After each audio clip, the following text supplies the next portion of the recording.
How you feeling? I'm feeling better. My gosh. You can feel your face again? What? You can feel your face again? What does that mean? Yesterday you couldn't feel your face. You said so. You don't remember?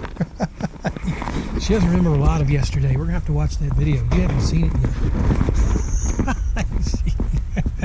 Here, I'm just going to get the door for you. Because you're going to need help. Oh, I'm going to need help. Yeah. Oh, okay. Yeah. Because I'm taking care of you. Yeah, with the camera. With the camera. I'm getting the shot. Oh, Oh, man. Yeah. That's too funny. Oh, my. Yeah, poor you. Yeah. So, yeah, just, trying to help you.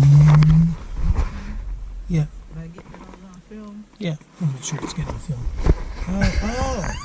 I gotta make sure I'm getting the shot. We can't have that. No, we can't be missing the shot, especially when you're all drugged up on Novocaine. Oh my goodness. He kept pumping it in there.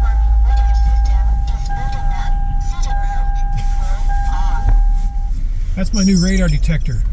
Yes, it has a Chinese voice. I can actually set it to Chinese if I want. You want to hear it in Chinese? Yeah. Okay.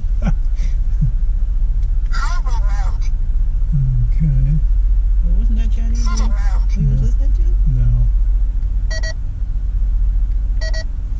Let me see. Little piece of shoe. Let's see. Hold on.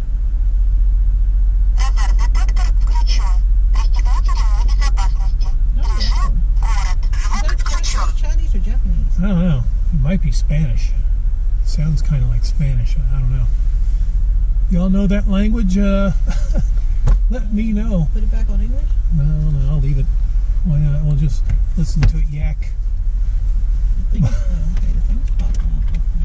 Yeah, it doesn't go in any further. No. Yeah, my other one was starting to act all crazy and all, so I had to replace it. But Yeah. anyway, before we head out on our next excursion, just want to thank you all for the support on yesterday's video that I made while Kate was getting her tooth yanked out. Yeah. Yeah, it's been a difficult time, but Kate has helped me through a lot. No joke. I mean, for 4 months approximately after Yachty had passed, we kind of started getting in contact because you were a fan. Well, your video kept popping up About money. And the money talk. And I clicked on it because I didn't know anything about your. I'd never seen it before. Mm-hmm. And I heard what you were going through because I had went through a similar experience a long time ago.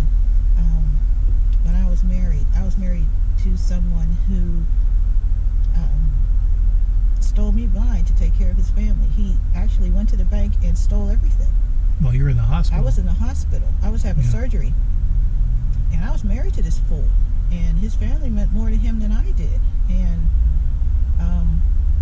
while I was getting surgery, he backed up a truck and cleaned out the apartment and went to the bank and cleaned out both of our accounts and gave everything to his family. And my family was going to have him murdered. But like I told him, it's not worth all that. I was young at the time. I got married when I was 19. And by the time this happened, I was going on 22. And I couldn't take it anymore. I found out what he was doing. And I let him and his family know I wasn't going to play their game. I wasn't going to work like a dog to take care of them. That wasn't happening, not with me. And once they figured out that I wasn't going along with the game plan, he chose sides, and he chose them over me. So yeah, we both have had our traumatic experiences. You lost your fiance going on 3 years. Yeah, it'll be 3 years May 5th. Yeah. Cinco de Mayo. And he was coming home from a business trip, and he called me was on his way home. He had a surprise for me. I'm just thinking he's bringing me a trinket or something, something like that. And 2 hours later, I got a call, and it was his brother. And he was telling me that he had been there was an accident. And I was like, what do you mean? He wouldn't really say anything. He just told me to get dressed, that he was coming to get me. So I did. And he came, and he's trying to tell me, but I couldn't understand him. But I did make out morgue. I heard that, because we had to go and identify him. And we went to the morgue, and he went, and he told me, don't go in there, but I went anyway. And even the coroner, he didn't want to pull the sheet back, but because I could see I could see by the amount of blood what had happened. But I told him to, if he didn't pull the sheet down, that I was going to pull it down. And he did, and I couldn't even recognize him. I mean, the damage was so severe that he was hit head on by a drunk driver. He crossed the lane. They estimated going about 80 miles an hour. And he was drunk and hit him. And the engine block came through the driver's side, hit him, and there was pieces of his spine in the back seat. And I mean, I could tell by just the amount of blood that he would never have survived. More than likely, they said he probably saw for a split second, but that was it. Mm-hmm. But he probably didn't. Happened too fast to even react. Yeah. Yeah. So, but I found out later that he had bought me a diamond ring, and he had 2 tickets to Hawaii. They brought it out in a Ziploc bag. You couldn't even tell what it was because there was so much blood all over it. You couldn't tell what it was. But later on, a few days later, I tried to wash everything off, but that's why I found out that's what his surprise was. But he never got to take me, so I had to arrange his funeral. And I had that buried with him, both the tickets and the ring, because he never got to give it to me. So, Yeah, see, the family down there in Mexico arranged a funeral for my wife, and yeah, it's we've had our times. Well, everybody has had something. Yeah. Something happened, but his family was extremely nice. I mean, he left a good bulk of his estate, to me, but I turned it back over to the family, his father and his brothers, because I didn't help him earn it. I was not his wife. I was with him for 12 years, but I was not his wife, but he left, everything to me, but I turned it back over to the family because it wasn't mine. It just didn't, I didn't help him get what he had, Yeah. And that goes back with me, about our money situation that had been going on for years and years. I knew of some of the money, but not all of it. I didn't know the extent until after the fact. And, that's the toughest part, is the financial betrayal for me. Now I'm getting, like I said in the video yesterday, I'm getting back on my feet. And of course, Kate has been my strength behind the scenes for a while, until she moved down here. That I had lost focus. I had, in a sense, I was kind of drifting. I was trying to figure out how the hell I was going to start over at 48. I'm going on 50, in June, and it's been, these sad anniversaries that come up. It's like, I got to bulldoze through them. I worked this morning. I was actually hoping I'd get the day off, but we've got another person out sick, and I had to cover for him. So, just bulldozing through the morning, and getting the afternoon off, it's like, I'm just glad to, have someone like Kate in my life now, because I have, reason to move forward again, move on with my life. I never, like I said before, I never thought about, suicide or anything like that. Never once did I think about, I can't live without her. It was like, what am I going to do now? Where do I go from here? And, how do you plan for the future, without your companion that you had been with for 16 years? How do you start anew? And despite the arguments and issues that was going on behind the scenes, I'm glad that I was at least able to bring the good times, to video. But behind the scenes, it was very tumultuous. And all I could do was figure out, getting through day by day without another argument, just getting, making the next trip to Mexico, or just paying the bills every month. It was just, one thing after another. But, when you experience death like I did for the first time ever, there's no words to help you prepare for it. I wasn't prepared. I thought maybe even on the last, what I found out would be the last day, that there was something they could do, and only when I found out that morning before she passed that there was nothing more they could do. And it was this surreal moment. I mean, I was shaking. I had posted my last video in Acapulco, not knowing what was going to happen next at all. And then, the trip home in the ambulance, it was tough.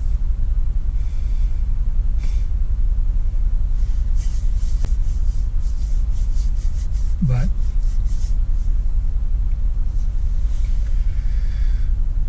like I said, everything happens for a reason. Now, I've got a second chance at happiness. Got a new job, got a new woman in my life, and that's what we're going to do. We're going to, move forward and have some good times together. And the past is going to be put in the past. Like I told him, he's more compassionate than me. If, like I said, my husband came to my hospital room and served me with divorce papers. Now, and the doctor, everybody was turning around looking at him like, do you know where you are? He didn't care. And I told Richard, if that had been my husband, I'd have let him die. Mm-hmm. Because of the way he treated me. I mean, I was good to him. My only sin was that I refused to help him take care of his family. They were older than us. They were way older than us. And they were married or whatever. They married these worthless men who were just using them for a place to stay. And, they figured, well, I was working, he was working, we both had good jobs. And we had what they didn't have. And he sacrificed me until I guess he figured he got to the place where he didn't need me anymore. And, he just cast me aside. When I got out of the hospital, I didn't have anywhere to go. My sister picked me up and brought me home. And that's how I found out my key didn't fit the lock. And I went over to the office. My sister had already left because she didn't know. And I went over to the office, and they thought I had moved. They didn't know I'd been in a hospital, because I had been in a hospital for a while. And they said, well, he said, you moved. And I hadn't moved. He took my clothes, my furniture. Matter of fact, he gave my brand new furniture to his mother. Now, what happened to the money? His sister worked at a bank, and he put it under his name. Now, he didn't make the money. He made half the money. And he took it all. He left, like, I don't remember exactly, but it was like close to $3. Just enough to keep it open. And I didn't know that until me and my mom. My mom was still raising my two brothers. So I didn't want to be a freeloader. I had to stay with her. It took me like a month to recuperate. So when I could finally get up and go get around, we went to the bank. I didn't think that he would do that. Yeah, you just don't know somebody's true colors. And once somebody gets comfortable, subs, they'll show you their true self. He got comfortable. But not just him, that's anybody. You know, we went to the bank, to one of my girlfriends who worked at the bank. And I went to cash the check because I wanted to buy my own food. Like I said, my dad was a heart surgeon, you know, so, but still, I was grown and gone. You know, my mother was still raising my two brothers. They were still in school. And I wanted to carry my own weight. I didn't want to be a freeloader or anything. And she looked up the account, my girlfriend Ellie, and there was only like $3 in there. So I couldn't buy my own food. And my mother was standing right beside me, and she was just horrified. I mean, you know, and my mom's family, they were crazy. My mom had 3 brothers, and 2 of them were insane. You know, when you mess with the family, you know, especially their favorites, you know, they were insane. They would have set that house on fire and shot them as they came out and wouldn't have cared. They just stood there waiting for the police. They were crazy. And he knew it. So he went underground for a while because he didn't know what was going to happen. But, you know, I told my mom not to say anything. You know, he wasn't worth going to prison. I mean, if I didn't go to prison, nobody else should go to prison. You know, because I could always start over. It took me years and years to get back on my feet because of what he did. Yeah, I mean, for me, it's going to take me a while as well, but, you know, I'm not letting, you know, she sold her house to move here, and I'm not using her money to get back on my feet. I'm working. I want to get back on my feet on my own, but at the same time, I want to be able to do things together. And, you know, eventually we're going to make some trips, but right now my job is priority one. I got to rebuild what I lost financially over the years, and right now I think you're just enjoying being here and away from Pittsburgh, right? Well, you know, there's some repairs that have to be made. Yeah, we got some other stuff that we're going to do on the house and all. So, you know, I'm going to help with that. You know, so it's not a big deal. But I mean, at least with, you know, it's almost literally like night and day. From what I was used to for 16 years, where Kate and I have only been together, physically together only for a few months, including the time that you were here back in the summer. I mean, we're working together on things, on common goals, whether it's grocery shopping or just adventures. Before, we couldn't even do that. I mean, even on our trips to Mexico, we fought. You know, what we were going to do when we were in Mexico, we fought. I mean, a lot of my videos, long-time followers, you probably noticed that my late wife was not in a lot of my videos down there because I was out doing my own thing with the nieces, the nephews, the cousins, the brothers, sister-in-laws, whatever. You know, she was doing her thing, I was doing mine. We couldn't agree on doing stuff together unless it was maybe Acapulco. But even then, you know, family was coming along. You know, I was just wanting to do something for us, and that rarely happened. Now, again, I don't want to knock what, you know, on the past much more. What's done is done. You know, I've learned from my mistakes, and from each day forward. You know, we're you know, doing stuff together. We're planning, whether it's projects on the house or future trips. We've got ideas. We're going to do some adventures, but right now I've got to work. I've got to continue working and build my finances back up. That's kind of my goal right now. I want to try to get financially stable and, you know, be able to do, you know, where we can do stuff, but at the same time, you know, I need to work. I just need to I finally got a good job and I need to hold on to it, so that's kind of priority one. Whenever I get time off or they give me time off, we might make an excursion to, you know, Myrtle Beach or something. I haven't been there since 2006. So you never know. But it's really just, you know, us working together and enjoying each other's company. Well, you know, I understand how you feel, because like I said, when I was married the first time, it was never just us. That's why it didn't last. And I wasn't going to give him my life. That wasn't happening. That was not happening. The minute I found out where his true priorities were, it was over. we were breaking up. So even if I hadn't gone to the hospital, we were still splitting up because I wasn't going to take care of his family. We couldn't do anything without them. See, my family's not like that. My family, everybody minds their own business. You know, if you're married, that's between you and your wife or you and your husband. Mm-hmm. We don't interfere in each other's marriage. We don't expect each other to take care of each other. My mother raised us to be independent. If you can't afford to get it, you don't get it.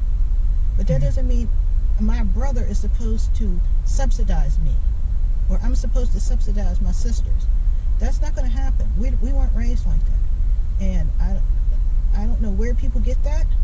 When you marry somebody, it's you and that person who's supposed to build a life together. Mm-hmm. Everybody else stays out of the perimeter. Now me, I don't mind cussing you out and slapping you down.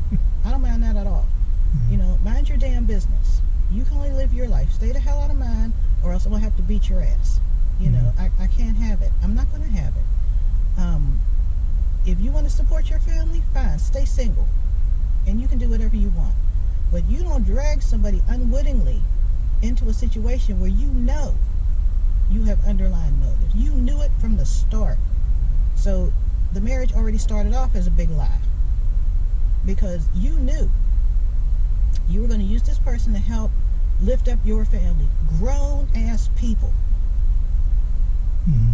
How are two people supposed to support a whole damn family? How does that work? And why do you even expect that from anybody? Yeah, And when that's what I told them. I'm like, I'm not supporting your ugly ass. Are you crazy? No. Support your... Mm-hmm. You have somebody sleeping with you? If that's all he's good for, he'll buy a dog. You know, a German Shepherd or something. Yeah. You know, at least you know where he is. I'm like, Wow. So I'm like, I'm not taking my family. This time around, if we go somewhere, guess what, fans? It's just us. It's us. Yep. That's it. You will not see. Maybe if my brother comes to visit, but the thing about that is, he talks to Richard because this is Richard's house. This is not my house. You know, if you want to come and visit, okay, fine. You have to ask Richard. Is it, hey man, is it okay? You know, if we come and visit. Yeah. You know, and if it's not a good time, guess what? They're not coming. Yeah. But they don't have say-so over me or my relationship or my marriage, or they have no say-so. We don't have that kind of pull with each other because you'll get cussed out or the hell beat out of you, or both. You know, we don't expect that from each other. We were not raised. We were raised to be independent. Mm-hmm. Now, if something catastrophic happens, that's different. Yeah. You know, but just to be a leech, no. Yeah, just looking for handouts or, you know, just not expecting it, just expect it. Right, just expected. Yeah. You know, like that's normal. You know, well, you have something nice. Well, then why can't you help me get it? Now you didn't help me. Mm-hmm. I got this been working. Why can't you work and get the same thing I got? No, whatever. From this point, I told him, you know, from the door, oh, there's none of that shit. Mm-hmm. You know, I'm not going to play it, period. Yeah. My family, you stay in your damn place. Mm-hmm. You know, and that goes for both sides of the family. Yeah. You know, I can't have that. I can't have people expecting me to tell you every little thing that's going on, because that's none of your damn business. Right. You know, my mother told us, listen, once you get married, you can't come to me. Mm-hmm. You either work it out or walk away. That's the chance. And I had no problem walking away. You know, I had, after my marriage, I was involved with 3 other men over a period of time. 1 I was with for 2 I was with for over a decade. I didn't marry them. They wanted me to marry them. That's why I had to walk away, because like I said, I was carrying remnants from the past, which I should not have, because it reflected on them and it shouldn't have. But that was just so deep ingrained in me that I had to have my own. Yeah. Just in case something happened again, you know, I wouldn't be left homeless. I was homeless. I didn't have anywhere to go. Well, I could go to my mom's, but I was grown. I didn't want to go back to my mom's, but I didn't have a choice.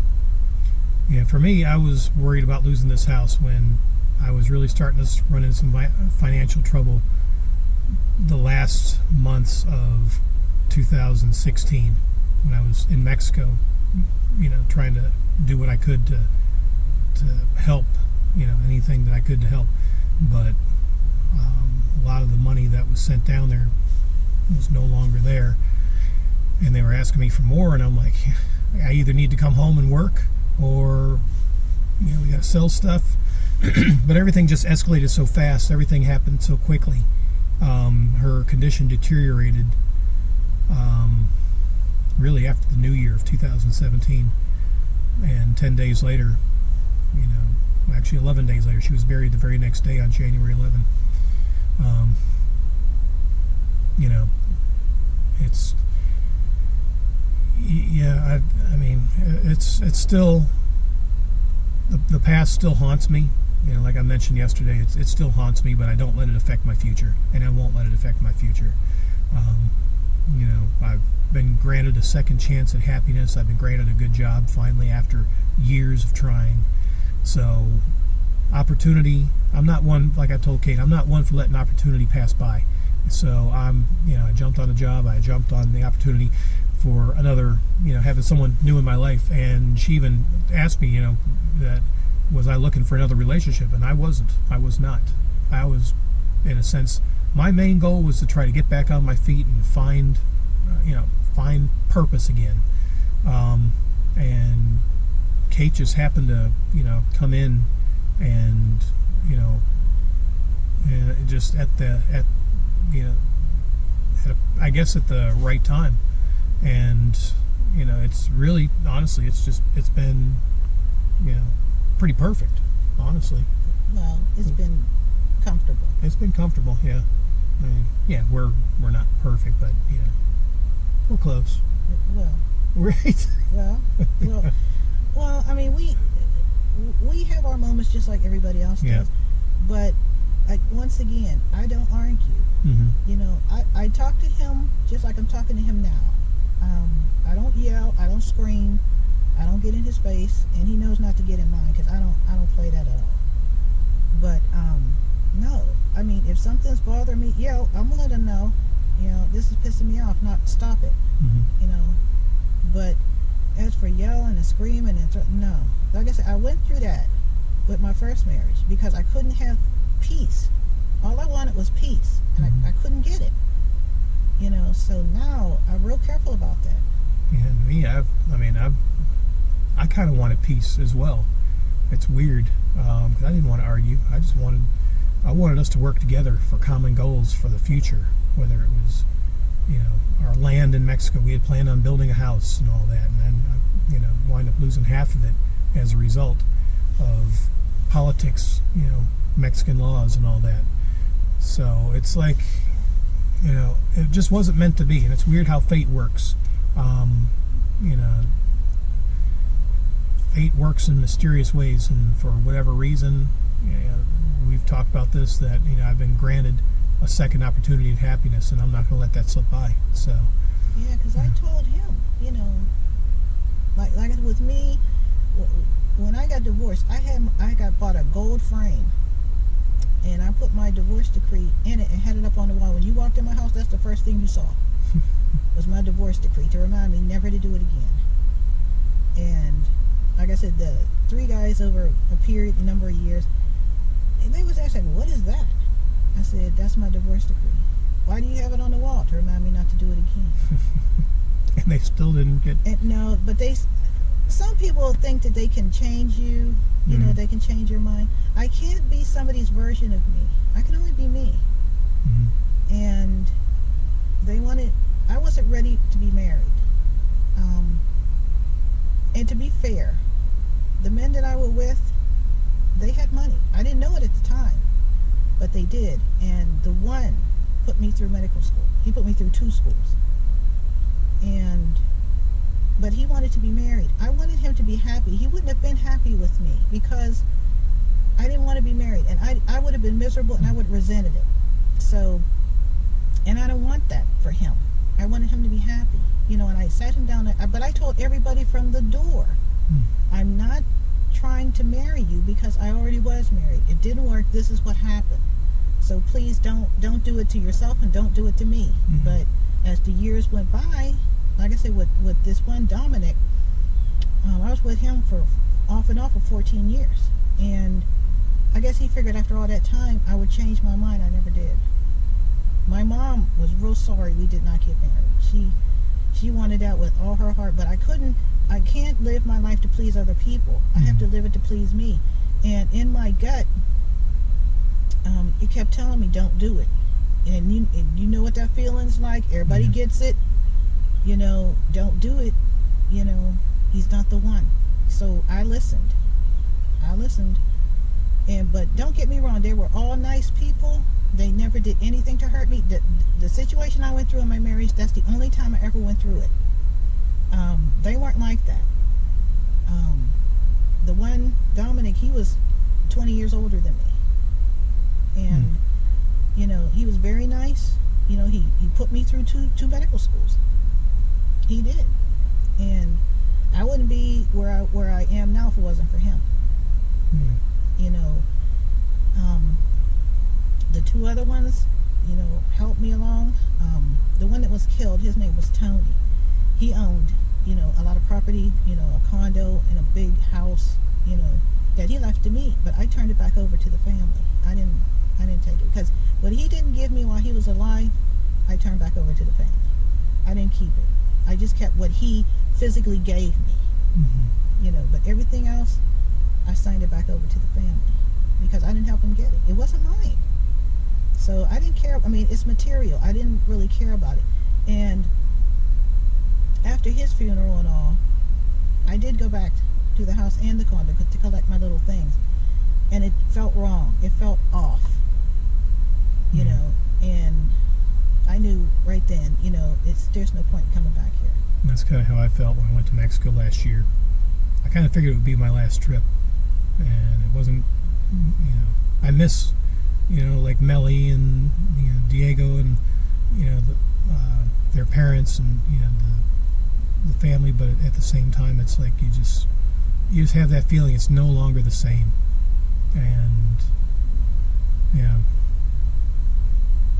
I've had people ask, you know, if I'm going back, and, you know, yeah, I'm going to miss the tacos and all the nightlife and, you know, the adventures that I went on, but I can't. When I went down in January on that first anniversary last year, it wasn't the same, and I knew that it would be probably my last trip there. I said my goodbyes to everybody. You know, I said I'm probably not going to be back. You know, I got to move on, got to move forward, and you know, it's tough. It's a tough reality to, you know, face, but it's, you know, I'm not a fan of change, but sometimes, you know, like what happened with me, change is inevitable. You've got to, you know, start the next chapter in your life and move forward, and move on, and that's what I'm doing now with Kate. So, you know, but anyway, like I said, going back to the beginning, you know, I got a lot of support from you guys. I really appreciate it. You know, you guys know what I've been through, long-time followers especially, and means a lot. So, but anyway, on to today's adventures, and we'll start them up in the next video, so stay tuned. Adios.